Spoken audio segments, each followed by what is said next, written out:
Di antara barisan pegunungan yang menjulang seperti naga tidur, tersembunyi sebuah sekte tua yang nyaris dilupakan zaman. Sekte Monhua. Dulu, namanya disegani dari lembah utara hingga selatan sungai besar. Setiap jurusnya menari laksana kelopak plum yang gugur di musim dingin. Anggun, namun mematikan. Namun waktu tak mengenal belas kasih. Satu persatu, para pendekar agungnya gugur. Teknik-teknik rahasia mereka hilang bersama darah dan pengkhianatan. Sekte yang dulu harum seperti bunga mekar, kini tinggal bayang layu. Tak ada lagi yang datang mencari ilmu. Hanya sisa-sisa murid yang belajar dari buku rapuh dan guru-guru yang sudah kehilangan semangat.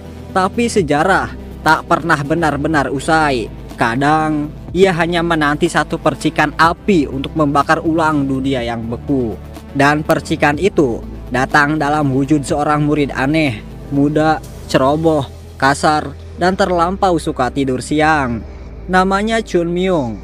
Tak ada yang tahu dari mana dia datang, dan lebih sedikit lagi yang peduli. Tapi di balik tubuh kurus dan wajah malasnya, tersembunyi ingatan dari kehidupan lama dan dendam yang belum selesai. Ini adalah kisah tentang kebangkitan sekte yang telah lama dikubur, tentang teknik pedang yang telah dilupakan, dan musuh lama yang kembali dari kegelapan, tentang seorang murid yang akan menantang langit demi menyelamatkan tempat yang bahkan tak pernah benar-benar menerimanya. Dan semuanya dimulai dari satu kata, balas. Sebelum terjun ke cerita utamanya, alangkah baiknya jika saudara memfollow dan mengaktifkan loncengnya, biar saudara gak ketinggalan updatean terbaru dari saya. Warna merah menghiasi langit, aroma darah bertebaran di udara, mayat-mayat tergeletak di mana-mana. Di hamparan mayat-mayat yang berantakan, sebuah perang besar pecah, perang antara sekte ortodok dan sekte unortodok. Benturan dua kekuatan itu menghancurkan bumi, jeritan dan sabetan pedang menggema ke langit. Mayat-mayat menumpuk di tanah seperti gunung kecil, dan darah membasahi batu dan tanah. Dari ribuan yang bertarung, hanya dua yang masih hidup di akhir. Di sisi kiri, terlihat seorang dari pihak ortodok. Ia bernama Chun Myung, murid ke-13 dari sekte Gunung Bunga, atau Monhua, yang pada saat itu dikenal sebagai Sword Saint, salah satu dari 3 pendekar terhebat di dunia. Tubuhnya hancur, tangan kirinya terputus, dan sebilah pedang menancap di bahunya. Tapi matanya masih menyala oleh api dendam. Di hadapannya berdiri Chunma, pemimpin sekte iblis surgawi, duduk di atas tumpukan mayat. Tubuhnya tertusuk puluhan pedang, namun hidupnya belum padam. Iblis yang tak bisa mati dengan mudah. Dengan suara serak dan senyum penuh ejekan, Chunma berkata, "Wahai murid Gunung Bunga, andai kau bisa hidup dan keluar dari tempat ini, kau akan disebut sebagai legenda yang akan mengalahkan iblis.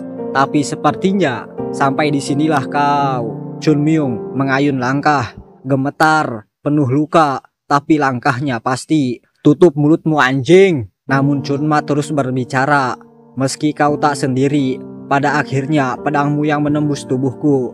Atas nama Chunma, aku mengakui seni pedang sekte Gunung Bunga adalah yang terkuat di dunia." "Cek aing gak cicing dia anjing." Chun Myung meraung. Ia memanggul pedang aura berbentuk bunga di tangan kirinya, pedang terakhir yang tersisa dari para saudara seperguruannya. Ia mendaki tumpukan mayat untuk mengakhiri segalanya. Chunma menyadari ajalnya telah tiba. Ia mengucapkan kata-kata terakhir, "Ingatlah sekte Gunung Bunga, ini bukan akhir, sang iblis akan kembali." Dan ketika itu terjadi, tak ada satupun yang bisa menghentikannya. Suut.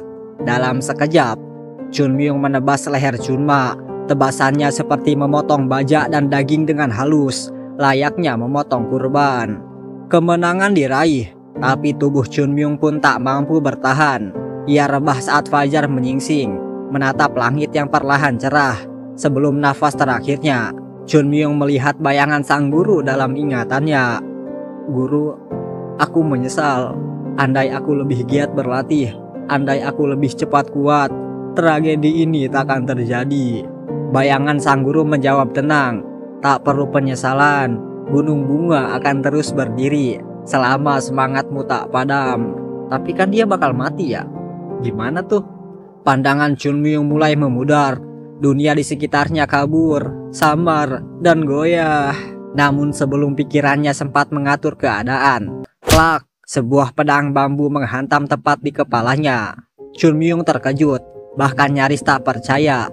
"Chunma, bukankah dia sudah mati?" gumamnya panik. Di hadapannya berdiri seorang anak kecil dengan ekspresi kesal. Anak itu meneriakkan nama yang mengejutkan Chun Myung, lalu menambahkan dengan kesal, "Chunma, Chunma, pantatmu keras banget. Kau ngigo pas tidur ya? Dasar gelandangan, semua orang sudah berangkat ngemis, kau malah tidur goblok." Situasi yang kacau ini membuat Chun Myung kebingungan. Ia bergumam dalam hati, apa yang sebenarnya terjadi? Siapa anak ini? Kenapa dia memperlakukanku seperti ini? Namun sebelum sempat memikirkan lebih jauh, anak tersebut kembali mengangkat pedang bambunya. Ia tampak makin kesal dengan tingkah laku Chun Myung dan bersiap menyerang lagi. "Rasakan ini!" teriaknya. Sebagai seorang Sword Saint terbaik di dunia, Chun Myung seharusnya mampu menangkis serangan itu dengan mudah. Dengan refleks, ia mengangkat tangan untuk menangkap ayunan si bocah. Namun sesuatu yang aneh terjadi. "Hah? Kenapa tanganku sangat pendek?" pikirnya panik. "Aku tidak bisa menangkapnya." Belum sempat mencerna perubahan tubuhnya, kepalanya kembali dihantam pedang bambu. Chun Myung dipukuli tanpa ampun oleh si anak kecil itu hingga babak belur. Setelah semuanya reda, ia menyeret tubuhnya yang lelah ke tepi sungai. Di sana, ia menatap bayangan dirinya sendiri dan terkejut. Wajah yang menatap balik dari permukaan air adalah seorang wajah anak kecil. Apa yang sebenarnya terjadi? Di saat ia sedang kebingungan dan kecemasan, tak lama, seorang anak lain, seorang teman dari kelompok gelandangan tempat Chun Myung kini berada, muncul dan menyapanya. Sebelum memahami keadaan, ia mulai bertanya dengan ekspresi yang sangat bingung kepadanya. "Hei, apa aku benar-benar gelandangan?" Dengan bingung si gelandangan itu menjawab, "Seharusnya kau sudah tahu. Hanya dengan melihat pakaianmu saja kau terlihat seperti gelandangan. Apakah aku harus menjelaskannya?" Chun Myung yang mendengar hal itu mulai menggumpat sendiri. "Sialan, kenapa aku harus jadi gelandangan?" Setelah meratapi nasibnya dan mulai menerima keadaan, tanpa buang waktu, Chun Myung langsung bertanya dua hal penting. Di mana Chunma dan bagaimana keadaan sekte Gunung Berbunga? Jawaban yang ia dapatkan membuat darahnya berdesir. "Chunma, bukankah dia pemimpin sekte iblis yang sudah mati ratusan tahun lalu? Dan soal sekte Gunung Berbunga, aku nggak tahu. Emang ada ya sekte yang kayak gitu?" Mata Chun Myung membelalak. Dalam hati ia berteriak, "Apa aku telah mati selama 1000 tahun? Apakah tidak ada satupun dari mereka yang bisa aku temui? Apakah aku telah benar-benar dilupakan oleh dunia?" Yang lebih mengejutkan, bahkan nama sekte Gunung Berbunga kini tak dikenal. Chun Myung dengan nada mendesak mencoba memastikan, "Apa saja 10 sekte besar yang kau tahu?" Anak itu menyebutkan satu persatu, namun tak satu pun yang mencantumkan nama Gunung Berbunga. Yang ada malah sesuatu yang tak terbayangkan oleh Chun Myung, sekte gelandangan. Sekte itu telah masuk ke dalam sekte 10 besar di dunia. Dunia telah berubah. Dengan penuh keraguan dan kemarahan, Chun Myung mencengkeram kerah baju anak itu, menuntut jawaban. Si anak akhirnya teringat bahwa dulu pernah ada atau pernah mendengar tentang sekte Gunung Berbunga. Konon, sekte itu kini hanya reruntuhan belaka, terletak jauh di provinsi Shanxi. "Runtuh? Sekte yang paling terkenal bisa runtuh?" gumam Chun Myung dengan mata kosong. Namun tak butuh waktu lama baginya untuk kembali menguatkan tekad. Ia berkata dengan mantap, "Aku tidak percaya, aku harus melihatnya sendiri. Dengan mata kepalaku sendiri, aku akan pergi ke Gunung Berbunga." Setelah menguatkan tekadnya, Chun Myung pun berpamitan dan segera pergi. Ia berlari sekuat tenaga, didorong oleh semangat yang membara dalam dirinya. Namun tubuh barunya kini adalah tubuh seorang anak kecil, lemah, rapuh, dan belum pernah menyentuh dasar-dasar seni bela diri. Semangat Chun Myung mungkin masih menyala seperti dulu, tapi tubuhnya belum siap mengikuti. Dalam keputusasaan dan tekad yang membara, Chun Myung akhirnya memutuskan satu hal penting. Ia akan mempelajari kembali seni bela diri sekte Gunung Berbunga dari awal. Meski tubuhnya berubah, ingatan serta pengalaman hidupnya sebagai Plum Blossom Saint masih utuh dalam benaknya. Dari sekian banyaknya teknik sakral Sekte Gunung Berbunga, ia memilih satu yang paling fundamental, yaitu teknik equilibrium. Teknik ini berfungsi memurnikan ki dalam tubuh, agar energi dalam dirinya bisa digunakan kembali dengan lebih efisien dan lebih stabil di masa mendatang. Chunmyung pun duduk bersila, memulai meditasinya. Tanpa disangka, energi alam di sekitarnya terserap perlahan ke dalam tubuhnya. Energi itu memadat dan terkumpul di perutnya, di titik pusat energi yang disebut sebagai dantian. Penguasaan dantian adalah fondasi dari kekuatan bela diri tingkat tinggi. Tapi Chunmyung kini telah melangkah ke tahap awal yang penting. Setelah menyelesaikan meditasinya, Chunmyung melanjutkan perjalanannya. Tak lama berselang, ia tiba di sebuah kota yang tak jelas namanya. Di sana, ia hidup seadanya, mengemis di sudut jalan demi bertahan hidup dari sisa-sisa makanan yang ia temukan. Namun kedamaiannya tak berlangsung lama. Sekelompok pengemis lokal mendekat. Terlihat tidak senang karena lapak mereka diambil alih oleh pendatang baru. Salah satu dari mereka berseru lantang, "Woi Jawa, siapa yang ngasih kau izin buat ngemis di sini? Tinggalkan barangmu dan kau bisa pergi tanpa luka." Tapi Chunmyung bukan pengemis biasa. Dengan dingin ia menjawab, "Dasar gembel tak tahu malu. Bahkan makanan yang aku raih pun ingin kalian rampas." Ia berdiri tegap meski tubuhnya kecil. Pengalaman serta tekniknya seperti para ahli. Dantianku memang belum sempurna, tapi untuk melawan kalian sudah lebih dari cukup. Maju saja sekalian, akan kuhadapi kalian semua. Kesombongan Chunmyung membakar emosi para pengemis. Mereka berteriak, "Apa kau bilang? Wawanian yang remehkeun aing, hajar si eta." Mereka pun merangsek maju. Dengan ketenangan seorang ahli sejati, Chunmyung menangkis dan membalas setiap serangan. Tubuh-tubuh para pengemis itu berterbangan, satu persatu roboh tak berdaya. Dengan penuh kebanggaan, ia berkata, "Aku adalah Plum Blossom Saint dari Sekte Gunung Berbunga. Kalian cuma gembel tak berguna." Seketika, suasana berubah. Para pengemis itu berlutut, ketakutan dan hormat pada bocah kecil yang sifatnya sangat mengerikan. Chunmyung lalu bertanya, "Oi, apa kalian tahu jalan tercepat ke Provinsi Sanki?" Salah satu dari mereka menjawab dengan percaya diri, "Itu pertanyaannya sangat jelas, Bang." Chunmyung mendekat, "Jadi kau tahu?" Dan dengan polosnya si pengemis itu berkata, "Jelas, jelas banget kalau kami tidak tahu. Kami ini kan cuma para gembel, Bang." Chunmyung hanya bisa tertawa kesal. "Pergi kalian dari sini, dasar gembel bangsat." Setelah berjalan berhari-hari, mendaki dan menempuh medan berat, akhirnya Chunmyung tiba di gunung tempat berdirinya Sekte Gunung Berbunga. Tebingnya menjulang tinggi, nyaris mustahil untuk dinaiki oleh manusia biasa. Namun Chunmyung yang telah memperkuat dantiannya dengan teknik equilibrium berhasil mendakinya. Sesampainya di puncak, ia mendapat sesuatu yang mengejutkan. Papan nama Sekte Berbunga telah hilang. "Kemana papan nama itu?" gumamnya kesal. Padahal dulu selalu diservis setiap pagi oleh ketua sekte. Pintu gerbang terbuka. Muncul seorang pria bernama Unam yang menyambut Chunmyung dengan curiga. "Apa benar kau ini praktisi bela diri dari Sekte Gunung Berbunga?" tanya Chunmyung.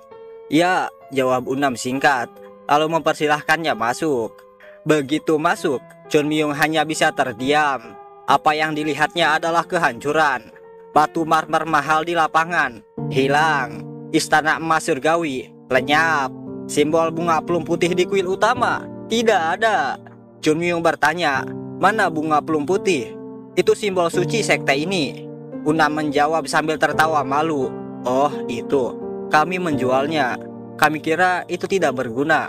Seisi dada Chunmyung mendidih. Ia terduduk lesu, lalu bergumam lirih, "Senior Jang, Sekte Gunung Berbunga benar-benar sudah runtuh. Bunga plum putih, pedang ilahi daun violet, artefak suci yang melambangkan semangat kebenaran, sekarang dijual oleh para pewaris tolol ini." Dengan cepat, Chunmyung meminta Unam agar ia bisa bertemu langsung dengan ketua sekte. Dan kini, ia sedang berhadapan dengan ketua sekte. Dengan langkah yakin, Chunmyung membungkuk sopan dan berkata, "Ketua sekte, nama aing Chunmyung. Aing mohon, izinkan Aing bergabung ke dalam sekte Gunung Berbunga. Dalam hati, Chun Myung sudah mempersiapkan skenario terburuk. Ia yakin akan ditolak, dan ketika penolakan itu datang, ia telah menyiapkan kartu truf, mengaku sebagai pewaris sejati sekte Gunung Berbunga, pewaris teknik pedang pamungkas yang telah diwariskan kepadanya secara penuh. Jika semua berjalan sesuai rencana, dia akan langsung masuk ke posisi tinggi, mungkin bahkan setara dengan ketua sekte. Namun, yang terjadi justru di luar dugaan. Ketua sekte menerimanya begitu saja. Tak ada tes, tak ada kecurigaan, tak ada penyelidikan tentang asal-usulnya. Chun Myung hanya bisa terpaku, dan karena diterima semudah itu, otomatis dia harus memulai dari bawah sekali, sebagai murid kelas 3, tingkat terendah di sekte. Tak berselang lama, Chun Myung pun tinggal di asrama kelas 3. Rasa penasarannya muncul. Ia mengendap-endap, mengintip ke kamar-kamar lain, mencoba menilai keadaan para murid sekte Gunung Berbunga. Tiba-tiba, teriakan menggema dari lorong asrama. "Woi, siapa kau? Berani-beraninya ngintip kamar orang. Apa kau pencuri?" Teriakan itu datang dari seorang murid bernama Jogul, yang rupanya adalah salah satu senior di asrama itu. Keributan pun pecah. Jogul memasang gaya sok kuasa di hadapan para murid dan berkata dengan angkuh, "Anak baru, kupastikan akan kuberi pelajaran nanti malam." Tawa sinis menyebar di antara murid lainnya, tapi Chun Myung hanya bergumam tipis. Dalam hati, ia bergumam, "Kalian itu pewarisku, generasi imut-imut dari sekte Gunung Berbunga. Sudah pasti aku akan memberi kalian perhatian yang layak, perhatian yang akan sangat amat menyakitkan." Malam pun tiba. Jogul muncul di kamar Chun Myung, siap untuk membuli habis-habisan. Tangannya mengepal, tatapannya penuh niat jahat. Namun sebelum ia sempat menyerang, Chun Myung berbicara pelan-pelan dengan nada serius dan tenang. "Senior, lenturkan otot lehermu." "Hah? Apa maksudmu?" Bam! Sebuah pukulan telak menghantam dagu Jogul. Tubuhnya terangkat ke udara dan menancap di langit-langit, tergantung tak berdaya. Murid-murid lain melongo. Mereka kaget bukan main melihat kekuatan luar biasa Chun Myung.